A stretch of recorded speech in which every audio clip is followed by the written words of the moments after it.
Hello there. For those of you that don't already know me, my name is Mrs. Jones and I'm Head of Drama at Samuel Whitbread Academy. This presentation is to give you a little snippet of information about what to expect from the course. Obviously, you must already be pretty awesome because you've chosen the best subject to study at A-level.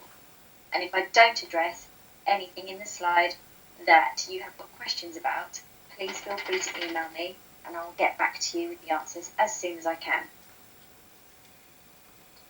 So, those of you that have done Edexcel GCSE drama will notice that there are many similarities between the GCSE and the A-level in terms of the types of units that we look at and the structure of the course. So let's just have a little look through them now. So the first thing we study is component 1, devising. Now this component is a practical exam. Whether you want to do this as an actor or as a design student, either is absolutely fine. And you devise this piece of theatre from a stimulus. And the stimulus has to be an extract from a play that I choose. We also have to choose a theatre practitioner to study for this component. And when you then perform a devised piece of drama, it has to be done in the style of the theatre practitioner that we have studied. So just having a look at the information on the screen, the qualification has 40% for devising, and that means it's marked out of 80. So you are devising an original performance piece. We will have used one key extract from a performance text and a theatre practitioner as part of our stimulus, and you can have the route of a performer or as a designer for this component. The second component we look at is text in performance.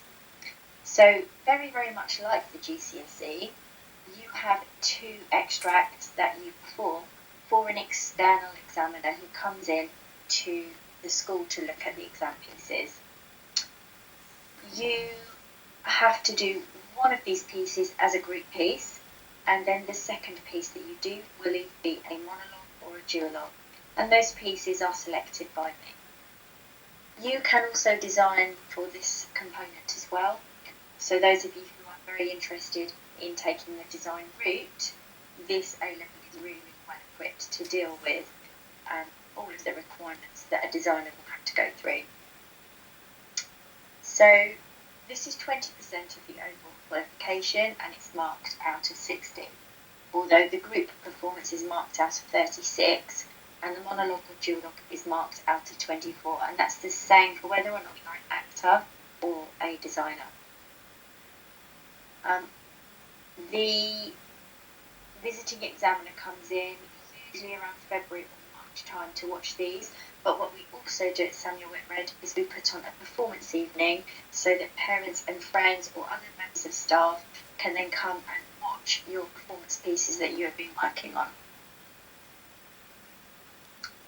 Component 3 is Theatre Makers in Practice, and this is the written exam that is taken alongside your other A-level written exams in the summer. And this involves you answering questions on 2 performance texts. At the moment we study Equus and Wojciech. Your knowledge of a theatre practitioner is also key here, so we study a second practitioner, and this has to be a different one to the one we looked at for your devised pieces. You also have a live theatre question as part of this exam, very similar to the GCSE in that sense. So we will go to the theatre to watch something, and then we analyse it in much deeper detail in class, and you then write some extensive notes to help you answer that question in the exam. This is 40% of the overall qualification and is marked out of 80. For Equus, you are looking at that from the point of view from an actor and also as a designer. And for the Wojciech part of the paper, you are looking at that as a point of view from a director. And that's the question that you also have to relate your design concept to a theatre practitioner, and you also need to make it relevant or reimagined for a contemporary audience. Now, when I told my Year 12s that I was putting together a presentation in order to introduce you to the course, they did say that there were some things that they felt that they've had to learn themselves because I didn't forewarn them of these at the beginning of the course. So I have written these down for you, and you can see my response to their statements underneath in the pinky red colour. So the first thing they want you to know is there is a lot of written work, more than you think in comparison to GCSE. And my response to that is, that's why it is an advanced level. Okay, so where there are lots of similarities between the GCSE and the A level, don't be going into this A level thinking it is going to be like the GCSE in terms of the amount of work that you have to do. There is a lot of written work in this, and at times it can feel a bit like you're studying English literature as opposed to drama.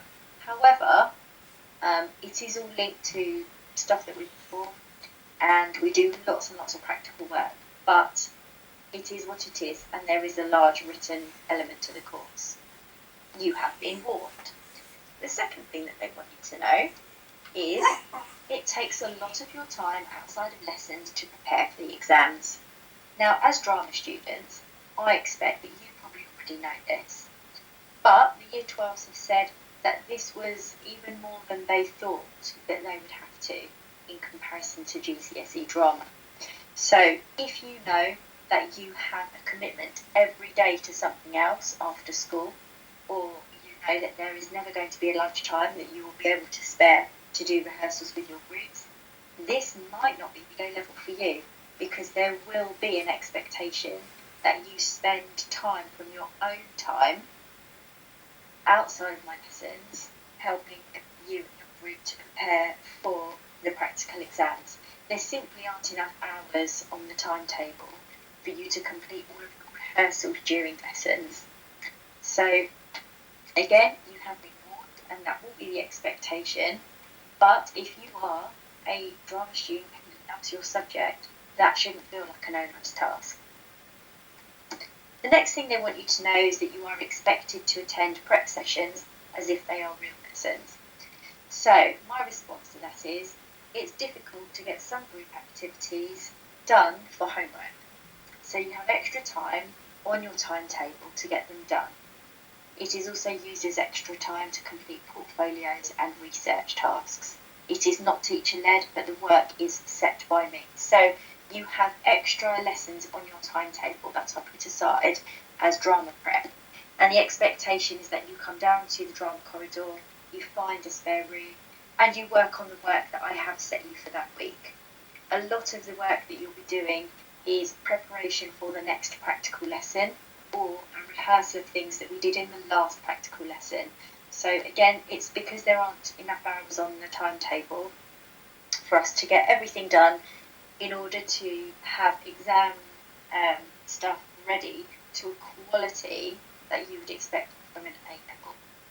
So it's there for your own benefit, and if you don't attend those prep sessions, ultimately you are letting your group down. So it's in your best interest to be there. The last thing they want you to know is that you have to stick to deadlines. Now, when they told me this, my first response was, well, that's a bit obvious, isn't it? And they came back to me and they said, yes, that's what we thought at the beginning of the course, but we really want to emphasise that you have to stick to the deadlines. And I think that's because a couple of the students let some of their deadlines slip, and they ended up falling really far behind, not just with drama, but their other subjects as well. And the danger of that, as you can see from my response, is that you can then become really, really overwhelmed with the amount of work that you have to do.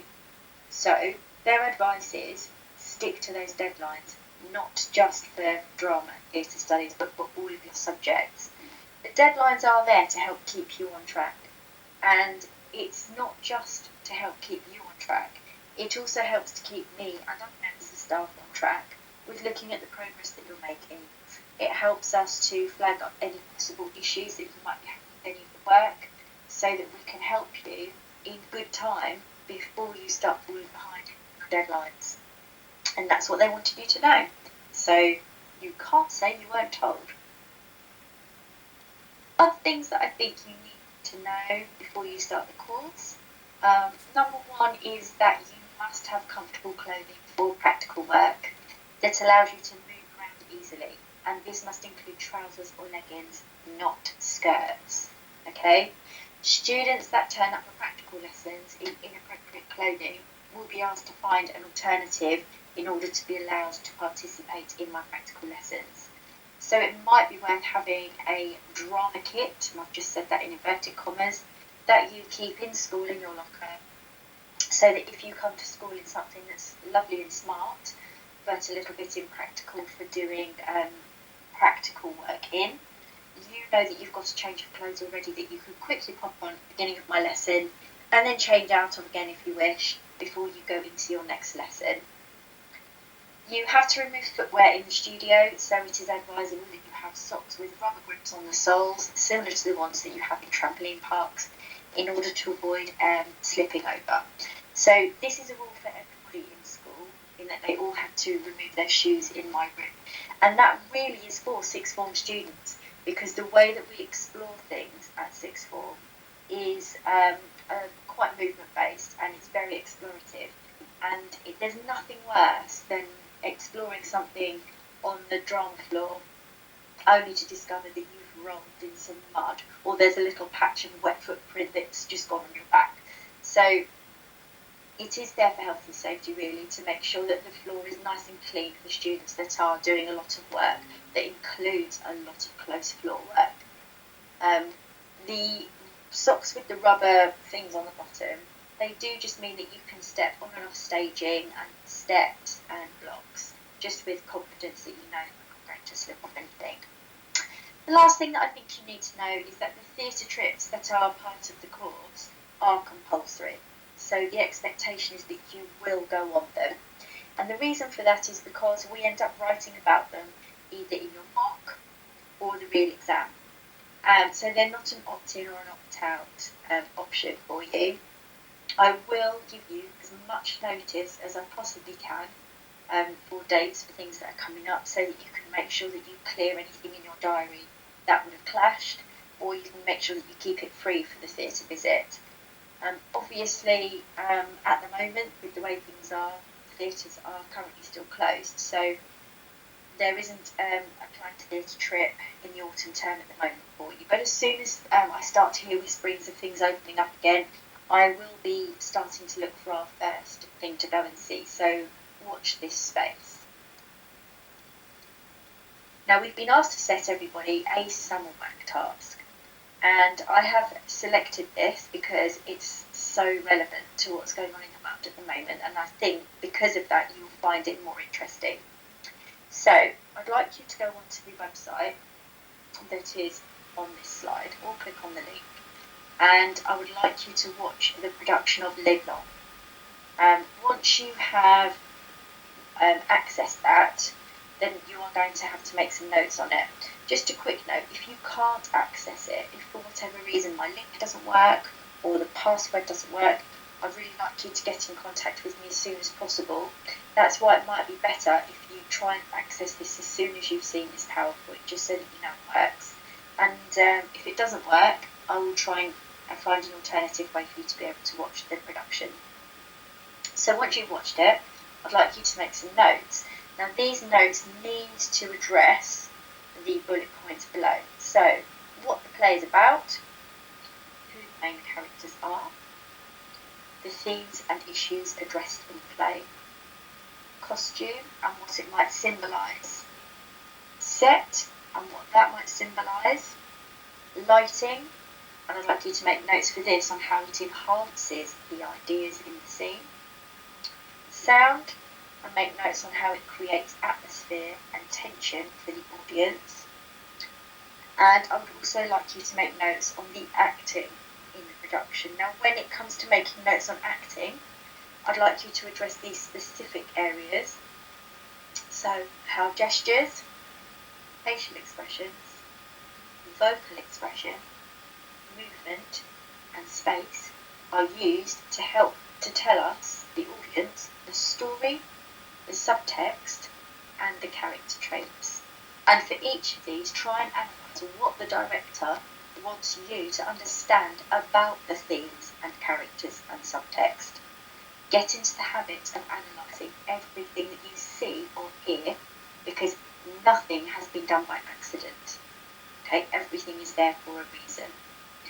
And using this skill now will just help you get into that mindset for the rest of the course, because this is a skill that we use throughout the course all the time, not just when analysing live theatre that we go and watch, but analysing our own work and the work of others. So it's a really, really important skill to have.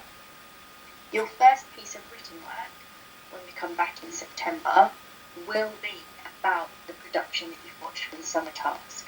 So again, it's really important that you're able to access it, so please let me know if you can't. I hope you have a really productive summer.